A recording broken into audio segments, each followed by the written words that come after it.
खबर क्या थी? अमेरिका ने ईरान के 3 न्यूक्लियर फैसिलिटी पर हमला किया। शुरुआत में अमेरिका चौड़ा हुआ कि हमने कर दिया ना, हमने जो कहा कर दिया। ट्रंप ने भी अपने अपने जो बयान देने थे दे दिए। तेल अवीव में, इजराइल के अलग अलग जगहों में डोनाल्ड ट्रंप को डैडी बना लिया कि ट्रंप ना होते तो हमारा क्या होता टाइप।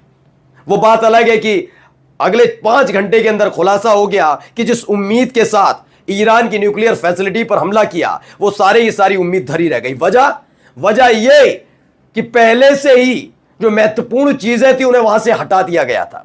सिर्फ और सिर्फ वहां पर हमला ही कर पाए, कोई नुकसान नहीं पहुंचा पाए। और यही बात है कि अमेरिका भी अब खुलकर नहीं कह रहा कि न्यूक्लियर फैसिलिटी पर हुआ उनका हमला कामयाब हो गया जिस हमले के 5 घंटे के बाद से।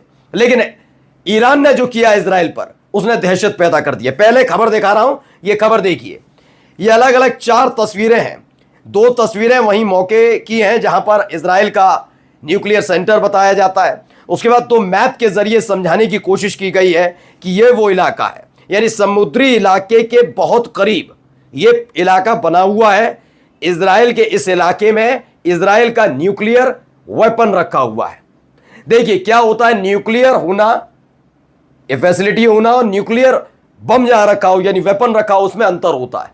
अगर उस पर हमला है तो यह बहुत बड़ा घातक साबित हो सकता है खुद इजराइल के लिए, अगर किसी ने उस पर अटैक किया तो। ठीक है, अब ये इसकी कमजोरी भी है, इसकी मजबूती भी। कमजोरी कैसे होती है कि अगर ये यहीं फट गया तो इजराइल पर खत्म, और अगर ज्यादा परेशान हुआ बेंजामिन नेतन्याहू ने किसी पर दाग दिया तो उसका देश खत्म।